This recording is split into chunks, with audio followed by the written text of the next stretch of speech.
Welcome to Finding Faith, the space we come to share stories of encounter, ask questions, and share in the lived experience of others. As you listen to the stories of our interview guests, I ask that you consider the courage it takes to stand before your peers and share your experience of faith for the benefit of another.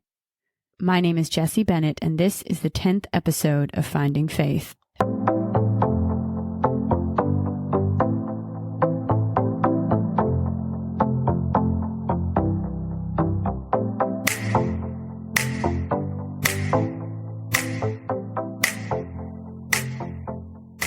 Today we have with us Helen Beckert. Helen, would you like to tell us a little bit about yourself? Yeah, sure. So I was born and raised over in Henderson, Kentucky, which is about 40 minutes or so away from Owensboro. I'm a cradle Catholic. My mom was raised Catholic. My dad converted when I was about 8. They raised me and my 2 younger sisters Catholic. I went to Murray State University, graduated with a degree in history and secondary education. My original plan was I wanted to be a high school history teacher. Now I'm working at Brescia University. I'm the Campus Ministry Intern, and I'm working on my master's in theology from the University of Notre Dame. I'm in my second year of that program. After I graduated with my undergrad, I served as a missionary with FOCUS, the Fellowship of Catholic University Students, for 2.5 years. And for those years, I was at Georgia Tech, which is in downtown Atlanta. And FOCUS stands for Fellowship of Catholic University Students. It's a lay apostolate that strives to share the gospel on college campuses and make disciples of college students so that they can live as disciples, for the rest of their lives. So, yeah. And then I'm also engaged. My fiance and I are getting married next year. So, yeah, that's pretty exciting too. Well, thank you so much, Helen. So Helen's going to talk to us about her story and how breaking her leg actually led her to encountering the Lord. So Helen, why don't you tell us your story? Yeah, thank you, Jessie. I always like to use the analogy of Jesus as the Good Shepherd when I'm telling my story. We always see those images of Jesus as the Good Shepherd, and they're really cute images. It's Jesus with a lamb over his shoulders. And it's oh, that's really sweet. How shepherds actually work, and the reason that shepherds will put the lambs on their shoulders is, so say you're a shepherd and you've got this wayward lamb who keeps trying to run away from the flock. That's not good because the lamb could get eaten by wolves or a bear or some wild animal. So the shepherd will, the next time the sheep's trying to escape, he'll grab it and break its leg and sling it over his shoulders. So that sounds really crazy and kind of cruel. But while the lamb's leg is healing, the shepherd keeps that lamb on his shoulders. And during that time, the lamb will learn to recognize the voice of the shepherd, the smell of the shepherd, and learns to trust the shepherd so that when its leg is healed and he can be reintroduced to the flock, he's not going to try to run away again because he knows that the shepherd is trustworthy. As I tell my story, hopefully you'll kind of see how Jesus as the Good Shepherd is just a really relevant image to me, and it's a way that I see him and the way that he's acted in my life in so many ways. So like I said, cradle Catholic, and pretty much all through my childhood and into my teen years, I definitely remained connected to my faith. I don't think I ever doubted the existence of God. I don't even think I ever really doubted the truth of the Catholic Church as the one true church, which is a complete gift and a grace from God. And I definitely stayed very active in my youth group in that community. And my parents really encouraged me and both of my sisters to remain involved with our youth group and with other opportunities to learn more about our faith. They kept us in Catholic school from preschool all the way through 12th grade, which was really wonderful as well. And I definitely had, through retreats and other experiences, glimpses of the movement of the Holy Spirit in my life, the love that God had for me. But of course, I think all of us do, I still would have occasional doubts about the faith or just really big questions about life, why does God allow suffering to exist? Or why does the church teach this specific thing about morality, things like that. I also struggled with self-doubt or self-loathing to a certain degree, whether that was just frustration with myself and maybe certain sins I was struggling with, or body image struggles, things like that. And just kind of wondering how someone could look at the whole of me, who I authentically was, and really love me for who I was, like any other person, much less even, God himself. So I go to college. I start my freshman year at Murray, and I did get active in the Newman Center pretty quickly. I started making friends at the Newman Center, friends in other places on campus. And then my sophomore year is when FOCUS Missionaries first arrived at Murray State. So I met Sarah, who was one of the missionaries there, and we struck up a friendship really quickly. And I really didn't know what FOCUS Missionaries did. I didn't know much about them before they got to Murray. All I knew is this cool girl from Texas, wanted to be my friend and wanted to grab coffee with me. And she invited me into her Bible study and struck up a friendship with me and very intentionally sought me out. And looking back, I can really see that Sarah, at least, during my years in college, was one of the first truly authentic friends that I had. She wasn't friends with me to try to use me in any way or to get something out of the friendship. She loved me for who I was, and she was truly trying to draw me closer to our Lord, even though I dug my heels in all the time and often resisted her efforts to try to pull me in deeper. And during that sophomore year, the Lord had to strip me of a whole lot of things in my life, attachments that I had that were causing me to want to wander away from him or were drawing me away from him. I had some friendships, mostly the ones outside the Newman Center, that started to break down, wounds that I had from friendships breaking down, or toxic situations with friends that I got into. I got into a bad relationship with a guy, and we were definitely just emotionally using each other. And I ended up mostly throwing the whole of my identity and my worth into my schoolwork. And that trend definitely continued into my junior year, where I had the mindset of, I've been wounded so many times, especially in the past year. I don't want to put my heart and my life on the line just to get wounded again. I didn't see if it was worth it. So I'm going into my junior year, and I really just want to coast through and just kind of survive college, get really good grades, and make it out. But the Lord, the Good Shepherd, had some other plans for my life. So November of 2014, my junior year, I was playing flag football, which was one of my favorite things to do in college, actually. And I remember very clearly I was playing on the defensive line, and I was running to grab the quarterback's flag of the other team. And I planted my left foot, and I just stepped wrong, and I heard a crack and felt just this searing pain in my left leg. So my friends had to rush me to the ER, x-rays were taken, and they figured out that my left tibia, so the larger bone in your lower leg, my left tibia was completely destroyed. So my femur had ground down onto the top of my tibia, a little piece of the bone had broken off. It was a really bad break, and I would definitely need surgery. So to make a long story short, I visited 4 different surgeons. My parents brought me back to our home in Henderson, and I had reconstructive surgery about a week later to fix my leg. My parents were just absolutely amazing during this point. They waited on me hand and foot and did pretty much everything for me. And there were some other friends and my sisters who were helping take care of me as well. But I did miss the last 6 weeks of the semester, including finals week, and I had to pack up and leave campus, obviously, leave my friends. And that was a really hard thing to do. And I was also, because I'd broken my leg and it was a very serious injury and a serious surgery, I had to be on near complete bed rest for about 6 weeks. I could only get around using crutches or a wheelchair. Obviously, I was going through a lot of physical suffering, a lot of physical pain, but also a lot of emotional and spiritual pain as well. I got pretty mad at God during that time. I just remember crying out at one point, because most of the time while I was on bed rest, I was home by myself. My parents were obviously working full time, and, I was just laying on the couch staring at the ceiling. I'm wondering, God, why did you take all these things away from me? Why did you take me away from my school, from my friends? What's the point of all this suffering? So before I broke my leg, I'd already signed up to go to a conference called Seek. So Focus puts on Seek every other year at different places around the country. And that year was going to be held in Nashville. And my mom was like, there's no way that you're going to be able to go to Seek. There's no way. You're in a wheelchair. But I was like, Mom, I really want to go. I've already paid for it. I want to go.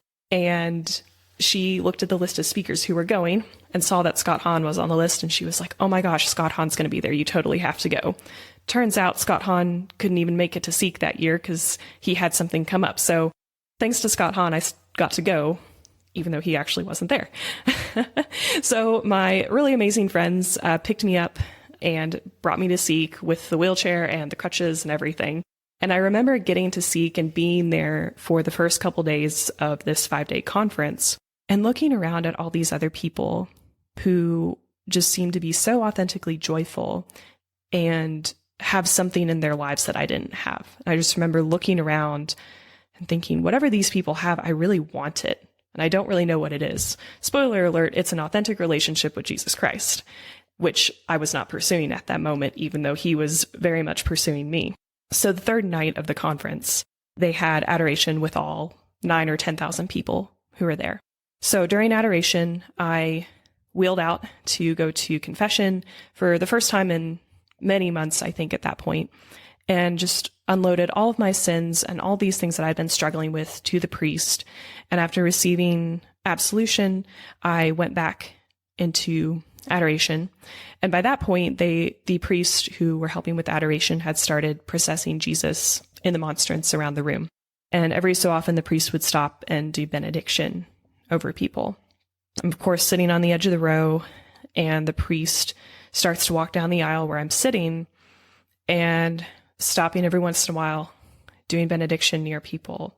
And he stops right next to me and turns towards me and does benediction. And in that moment, I still can't entirely explain what happened in that moment, but the pain in my leg was gone for moments. And suddenly, things just started to click. I realized that that's Jesus. Like, I'd always known, the church's teachings on the Eucharist, but it all finally came into place for me. All the pieces fit together. It's like, that's Jesus, and he is the most real thing. His love is the most real thing that we will ever encounter on this earth. And if this is real, then some things in my life need to change, and I need to start pursuing him and letting him love me with everything that I have. The conference wraps up, and of course, I'm able to go back to college a couple weeks later, and I'd like to say that everything made a 180 and that everything was perfect from then on out and I never messed up again. But that's not how things work. That's just not how life works, even when Jesus's love breaks into your life in such a striking way, in such a decisive way. The changes that happened in my life were more gradual. I went back to campus, and I honestly, looking back, I don't know how I did it because my life was absolute chaos. I was taking all new classes and finishing up my classes from the semester before. I started a new job, and I had to go to physical therapy to learn how to walk again for, the next several months, for at least 2 or 3 times a week. I was also trying to go to daily mass a couple times a week, trying to establish a regular prayer life. So my life got pretty busy pretty quickly, but I was suddenly so authentically happy and so authentically joyful as all these things were starting to happen and as I was making all of these changes in my life. I also started to develop a lot of really wonderful new Christ-centered friendships with a lot of the other women in my life, which was super life-giving and very healing, honestly, to a lot of the wounds that I had received earlier in college, especially wounds in regards to like friendship and those kinds of things. So a few months after I experienced that moment of in adoration at Seek, a couple different people approached me separately and said, "Oh, hey, your senior year's coming up. You should really think about becoming a FOCUS missionary." And I was like, no, there's no way. I've got my life planned out. I'm going to be a teacher and I'm going to stay in Kentucky. Being a missionary is not for me. So being a FOCUS missionary, there's just a lot of uncertainties when you go into it. You have to fundraise your salary. You move to a new town. You work with people that you've probably never met before in your life, your teammates on the same campus that you get placed with. I was like, there's no way that God's called me to that. But I was like, I should probably pray about it, and then I'll get a no, obviously, and I'll just move on. And I went to adoration, and I brought it to Jesus, and I did give it to him in prayer.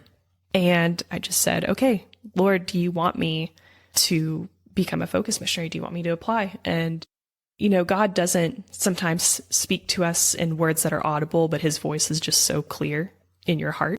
And that was one of those moments for me in prayer. Was he was saying, "Yes, this is what I want." And I was like, "Oh no, because this is not what I want, but Lord, it's what you want." And I had tried to run from him before, and that didn't turn out very well. So I was like, well, I think this is what I got to do. So slowly but surely over the next several months, he did start to change those desires in my heart to where I really deeply desired to become a missionary, and I really deeply desired to serve students on a college campus. So my senior year, I applied, went through an interview weekend, got accepted. I went to training in the summer of 2016. I still had a semester of college to finish up, so I finished up my final semester of college in the fall of 2016. And 3 weeks after I graduated, I packed up and moved from small town Kentucky to downtown Atlanta, which was a massive transition, as anyone who's grown up in Western Kentucky can probably imagine, especially if you were in one of the smaller towns. So those 2.5, 3 years that I spent in Focus, those years that I lived in Atlanta and served at Georgia Tech, those were the most joyful and challenging and difficult and healing years that I had, just kind of all wrapped into one. And as I continued to serve with Focus, I was so reminded of all the ways that the Lord had brought me to that point. If I hadn't broken my leg on that flag football field a couple years before, I may never have wound up serving as a FOCUS missionary. My heart may have never been opened to the possibility of spending a few years of my life on mission so radically for Him. Throughout those years, I definitely learned that Jesus is the Good Shepherd and that He is completely worthy of our trust. As a FOCUS missionary, you just have to so utterly rely on the Lord for every possible need that you might have, whether that was my financial needs or my spiritual needs. Really everything and anything that I had in those years was a complete 100% gift from the Lord. All the friendships that I developed over time with my fellow missionaries, with all my students, with all the people that I encountered in Atlanta, all of those were such great gifts from the Lord. And over the years, becoming friends with my students and my teammates stretched my heart and just broke me open in so many ways that I didn't even know were possible, and taught me the depths of God's love for all of us, how He pursues each person individually, and how He teaches each of them that He is worthy of their trust and that He will provide for them and that He will love them. I think He also taught me that I'm far more capable of love, of loving God and loving my neighbor than I ever really thought was possible. And even as I've moved on from my time in Focus, He's continued to stretch my heart in ways that I can never imagine, and open myself to His love and to His providence in so many ways. Even getting to come back to Kentucky and to continue my education has been an amazing act of His will and His providence in my life. So yes, I was definitely that wayward lamb who was starting to run away from the flock, or starting to stray a little bit from the Good Shepherd. And it was really hard to have my leg broken. I'm not going to negate that and say that the suffering was all fine, because it was hard. It was very difficult to go through times of physical and emotional and mental suffering. But it was really through those times of suffering that I learned of God's love for me, that I learned that He loves me truly and completely for who I am, and that He is completely worthy of my trust. He's always going to challenge me and call me higher and stretch me. But even in my brokenness, even when I fall, even when I mess up, He's still there, and He's still going to love me just for who I am. Thank you so much, Helen, for sharing your story with us. If you don't mind, I've just got a couple questions I'd like to ask. Okay. So I talk about this in my own story of not really doubting God, not doubting Him, always knowing that He exists. That's a gift and a grace. And I love that you said that. That's what I always say too, is that it's a gift and a grace. But you had a lot of questions about your faith. So who did you go to get your questions answered? Yeah, that's a great question. I definitely knew that I could trust my parents and the example that they set for us in our faith. I also had a really awesome youth minister, Charlie, who I think a lot of people in our diocese know at this point. But having him as our youth minister, and he was able to gather a lot of really awesome adults, parents of a lot of my peers, who I grew to really love and trust over those years as well. So that's usually who I would go to for answers as a teenager. And then in college, when I was having doubts or questions, I had a couple of good friends who I knew I could trust, especially with stuff that I was embarrassed to ask about, or, sometimes when you think, oh my gosh, I think that's a stupid question. It's like, no, all questions I think are important. And I think it's always better if you have some kind of doubt or question to go to someone. Sometimes I would Google stuff, of course, as well, but I think it's just better and like more reassuring in a certain sense to like have those people that you can go and talk to. So it's safe to say you would encourage people to go and have conversations and find someone that they trust who knows the faith that they can have a good conversation with about their questions. Yeah, absolutely. Whether that's, a youth minister or someone in your parish or even just someone who's got a little bit more life experience on you. I always love having a couple friends that I can call who are a step ahead of me, or a couple steps ahead of me in life, who I'm like, okay, well, you've been through this before, so I know that I can trust you for advice on how to handle something like this. You say this a couple of times. You mentioned that you had other plans for your life, and then here comes God with a totally different plan. I feel like that's just par for the course, isn't it? Yes, it definitely is. Tell God your plans and he laughs, whatever that joke is. When you're on the field, you've stepped wrong on your leg, you heard this crack. What are the first things that are running through your head at that moment? At first, it was just sheer panic. And I think also too, a little bit of denial because I didn't want my friends to take me to the ER at first. I'll admit that. I forgot about that detail. But yeah, I had never had any major health issues or medical issues before that, which is great. And I'm also 20 years old, so I thought I was invincible. So I was like, there's no way it's fine. I probably just pulled something. The pain is searing down the pain is searing down my leg. But then my friends kind of convinced me. They were like, you definitely need, and then they were absolutely right. And I think in the back of my head, I knew something's wrong, but I think at first I was definitely in that denial stage. You talk about it being what I assume is an emotional roller coaster after that, finding out what had happened, having to move home, move off campus. It's the end of the semester, correct? Yeah, it was in November, so I had to miss, it was early November, so I had to miss all of November and December. Wow. So you missed out on the, this end of your semester. That's a lot for a young adult to handle. Yeah. How did you process or go through those emotions? Not well. That's the short answer. No, I definitely cried a lot. I think tears are always great. My mom always calls them healing tears. But yes, at home, I definitely cried a lot. And I am very thankful that I had my family who was just absolute superheroes and just very understanding of what I was going through. I had friends who were still on campus who were checking in on me to see how I was doing, things like that. They would Skype me or call me as needed. I had some friends who sent me like a little care package around Christmas time, things like that. And yeah, during that time when I was, stuck at home, basically on bed rest, I was trying to pray because I was like, I've got nothing else to do. Like, I'm in so much pain and I'm just sitting here staring at the ceiling.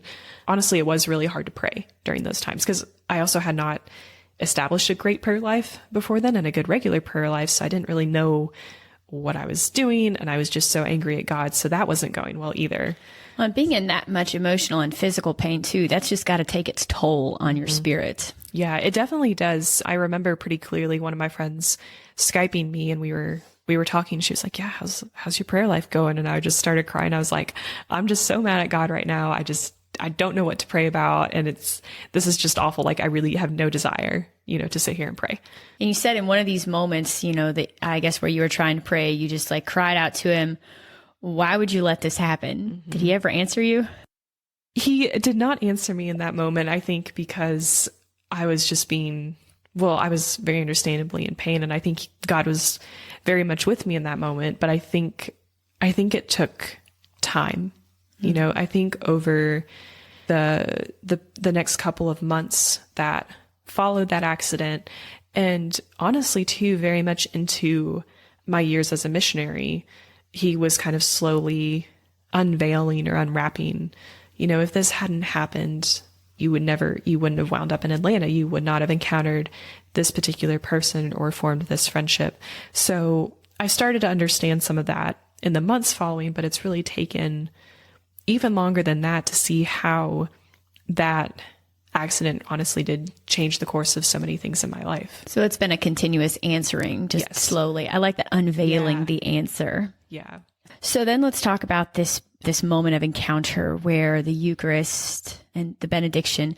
First, could you just explain to me what benediction means? Yeah, absolutely. So typically, if you have, say, a holy hour or a set number of hours that you're doing adoration, the priest will do benediction at the end. So usually you sing the divine praises and the tantum ergo, typically. So benediction, the priest will go up behind the altar where the monstrance is and lift up Jesus in the monstrance. He's wearing this cool, I don't even know the right name for the vestment, but this like cape thing. It looks really awesome. My old chaplain had one that was like all like gold embroidered. It was absolutely super cool. But the priest will go up and he'll lift up the monstrance and he'll make the sign of the cross with the monstrance. So it's a very tangible way to show that Jesus is blessing the people who are there. Obviously, this was a very impactful moment for you. You said, the pain, you couldn't feel the pain in your leg. And you knew in that moment that God loved you. Could you just talk a little bit more about what was going on in you at that time? Yeah, absolutely. So there are absolutely like Eucharistic miracles that happen where, people are physically miraculously healed, jumping up, able to walk again and stuff like that. That wasn't my situation. I guess just because God knew that the healing that needed to happen in me was kind of on a deeper level, more in my heart rather than even just like the external, which was obviously very broken. In that moment, I had just come back from confession and gone to confession for the first time in a while. And I think getting to experience the forgiveness that Christ offers to us in that sacrament had really broken me open in so many new ways. And I think it had made me realize how much I was in need of God's love and his mercy, his forgiveness, his healing. So I think getting to experience that sacrament right before that moment in adoration was extremely powerful. And I think it was Christ kind of preparing my heart for him to pass by. And the other thing that comes to mind too in that moment is the story of the hemorrhaging woman. My favorite version of that in the Gospels is the one in, I think it's Mark chapter 5. But this woman who has such great faith who just reaches out and just touches the hem of Jesus' garment. And she's been going to doctors for 12 years and nothing's gotten better. But she just has enough faith and reaches out and just touches the hem of his garment and is healed and gets to encounter Jesus in that moment. And I really liken it to that story in the Gospels where that foundation had just been laid in my experience in the sacrament of confession. And I had just enough faith in that moment to be vulnerable enough to accept that I need him. I need Jesus in my heart. I need him to be at the forefront of my life. It's honestly something like an experience that really just defies words. Like every time I try to explain it, there's something new that I remember or something kind of new that I remembered that the Lord did in my life. But I think it's just one of those moments that really transcends words. Like, yes, I wasn't completely physically healed, but like, that's not what matters in the story. What matters is that he broke through the walls that I had tried to build up. That was the healing that I was far more in need of. And that's so powerful, knowing that your physical body may not have been healed in that moment, but your spiritual self, knowing that there's a deeper level of healing that's occurring in those moments. And what a beautiful encounter. I feel like several people, if you've listened to any of the other podcasts, several people have mentioned this, that like this wasn't a total 180 right afterwards. Like, right. I didn't just make this decision and poof, the next day I'm perfect. And I always pray and I go to daily mass and I go to adoration and I'm just like the most saintly person who ever lived and walked this earth other than Jesus himself. But that it's a gradual process. And I love that you pointed that out. Yeah, well, it just does take time. I've witnessed this in a lot of people and even in myself sometimes where you get impatient. You have a moment of encounter or you realize that, you're lacking in a certain virtue or something like that. It's like, well, I really want to change this. I do have a couple of friends who are very holy, amazing people who are able to do that. And I truly admire that about them. I'm like thinking of one friend in particular who she's a convert to the Catholic faith from like an atheist background. And she completely 180'd her life, complete radical change.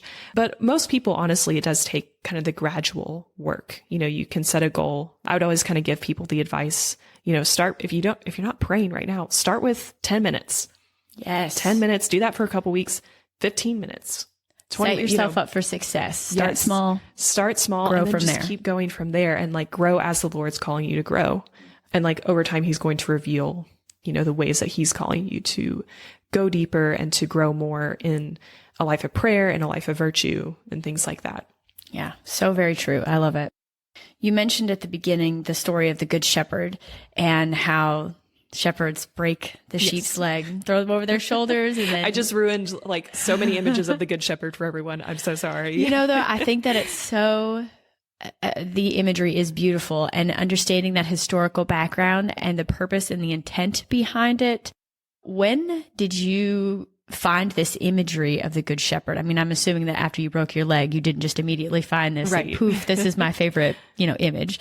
So where did this image come about for you? Right. That's a great question. While I was at Georgia Tech, I think it was a Sunday homily, our chaplain was giving a homily about, I don't remember exactly which passage. I think it might have been the passage in John's Gospel where Jesus is calling himself the Good Shepherd and the gate for the sheep and all these things. I think it was that passage. It was either that or Psalm 23. But he was telling a story from his time in the Holy Land, I think. Yeah, he was in the Holy Land, and he and a group of people were watching a shepherd with his sheep in the Kidron Valley, which is the valley of the shadow of death. They're watching. There's a couple of like school children nearby who are also watching. It's like, oh, this is beautiful scene and all that. And all of a sudden, we hear about in Psalm 23, there's the verse that says, you are there with your rod and your staff that give me courage. Well, the rod and the staff of the shepherd are actually used to like smack the sheep with, or to like hit the sheep and to like move them out of the way. And so all of a sudden, he's watching the shepherd with the sheep. And all of a sudden the shepherd just starts wailing on the sheep, like hitting them and trying to just move them and all this stuff and just like smacking them, with his rod. And these kids that he's near are just like freaking out. They're like, oh my gosh, like what is the shepherd doing? He's like beating up his sheep. And so he gets the sheep a ways down the valley, and all of a sudden this wolf comes into view. So he was protecting the sheep from the wolves. And so during the homily, he was talking about different things that shepherds do in real life that they would have done during the time of Jesus when he called himself the Good Shepherd to his disciples, to explain how God works and like what that analogy of the Good Shepherd actually means, when we see Jesus as the Good Shepherd. So then this kind of became an image of Jesus that you had attached to. Yeah. Like especially when he talked about the shepherd breaking the leg of the lamb. When he mentioned that in his homily, I just remember sitting there and being like, oh my gosh, that's me. I had that moment of like, he's talking about me and he doesn't even know it, in this homily, which was really amazing. And honestly, like a really beautiful moment to be able to connect that like to my own story. Yeah, and that is such a beautiful connection, this idea of being blessed and broken. I feel like those are two words that often go together. Yes. And I think you even mentioned this later, talk about your own heart being broken open and poured out. And I just can't, as you were talking about that, I'm thinking about that Jesus would like break us and ask us to pour ourselves out. But then really that's what he did. He broke himself open and poured himself out for us. And so he's not asking us to do anything that he didn't first do himself. And it's not because he doesn't love us. It's not because he wants to torment us. It's because he loves us and he wants to heal us. He wants to tend to us. He wants us to trust him. This idea of being blessed and broken, it's such a beautiful idea. Exactly. Yeah. Thank you so much, Helen, for joining us today and sharing your story with us. Yeah. Thank you for having me. I appreciate it. And thank you all for listening here today. If you are interested in hearing more stories of finding faith and encountering, tune in next week for our next guest. If you have any questions, need someone to journey with, or would be interested in sharing your story, please contact me at findingfaith123@gmail.com.